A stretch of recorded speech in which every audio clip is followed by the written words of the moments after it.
Hello दोस्तों, मैं Ranjit Kumar chemistry classes से आप सभी के बीच पुनः फिजिकल केमिस्ट्री के लेसन 2 क्लास 12 के लिए बिलियन लेसन में सांद्रण को ज्ञात करने की विधियों के बारे में बता रहा था।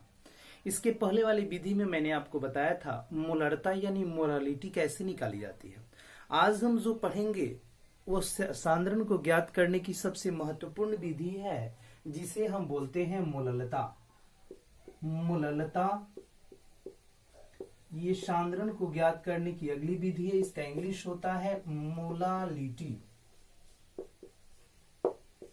विलयन के सांद्रण को ज्ञात करने की सबसे महत्वपूर्ण विधि है मोललता।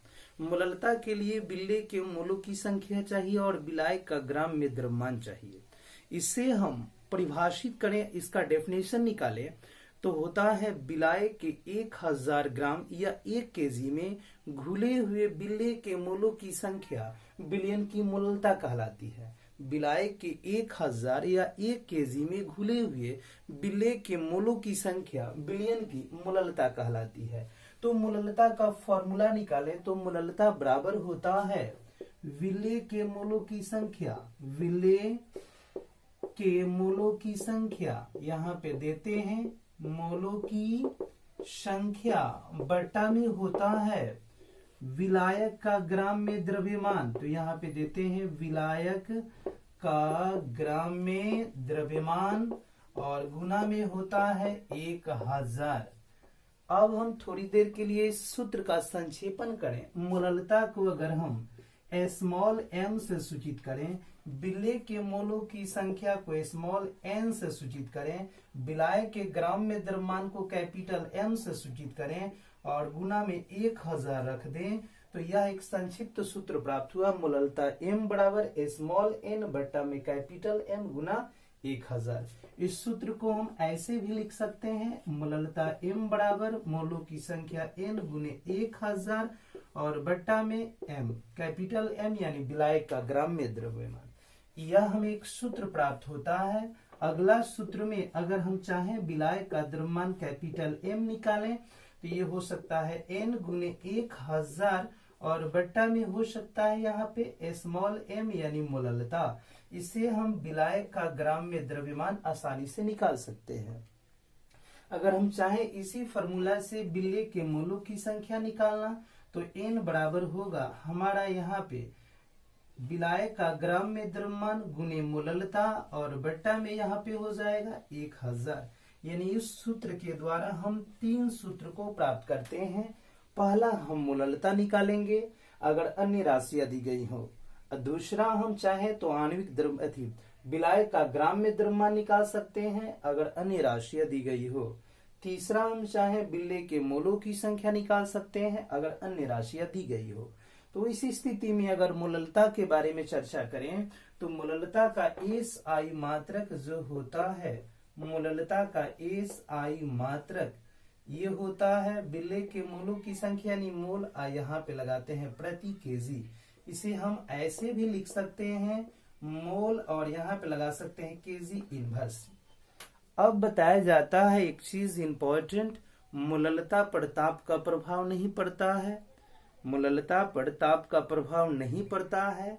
और दूसरा इंपॉर्टेंट चीज है मोललता और मोलरता दोनों अलग अलग चीज होता है, समान नहीं होता है। क्योंकि मोललता में विलायक का केजी या ग्राम में द्रव्यमान लेते हैं और मोलरता में लीटर में बिलियन का आयतन लिया जाता है। इस तरीके से हम बताएं तो मोललता सांद्रण को ज्ञात करने की महत्वपूर्ण विधि है।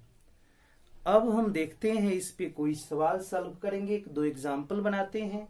ये मोललता हम कैसे निकाल पाएंगे, किसी विलयन की मोललता या मोलालिटी कैसे निकाली जाती है, इसके लिए एक सवाल बनाते हैं ताकि आप घर पे इस सवाल के द्वारा अन्य सवाल भी प्रैक्टिस कर सकते हैं। तो एक सवाल सॉल्व करते हैं हम लोग, मोललता को कैसे ज्ञात किया जाता है। यहाँ पे सॉल्व करते हैं। सवाल है हमारा, यहाँ पे लिखते हैं 92 ग्राम C2H5OH जिसे एथिल एल्कोहल कहते हैं 100 ग्राम H2 यानी जल में घुला है में घुला है तो उस विलयन की मोललता क्या होगी? उस विलयन की मोललता क्या होगी? विलयन की मोललता क्या होगी? यहाँ पे हम लोग निकालते हैं। अब देखिए इस सवाल को हम लोग सॉल्व करते हैं, यहाँ सॉल्यूशन करते हैं, हल करते हैं। सबसे पहले देखते हैं यहाँ पे विलय हमारा क्या है? एथिल अल्कोहल है। क्यों? क्योंकि विलाय की अपेक्षा इसकी मात्रा कम है, ये जल में घुला हुआ है।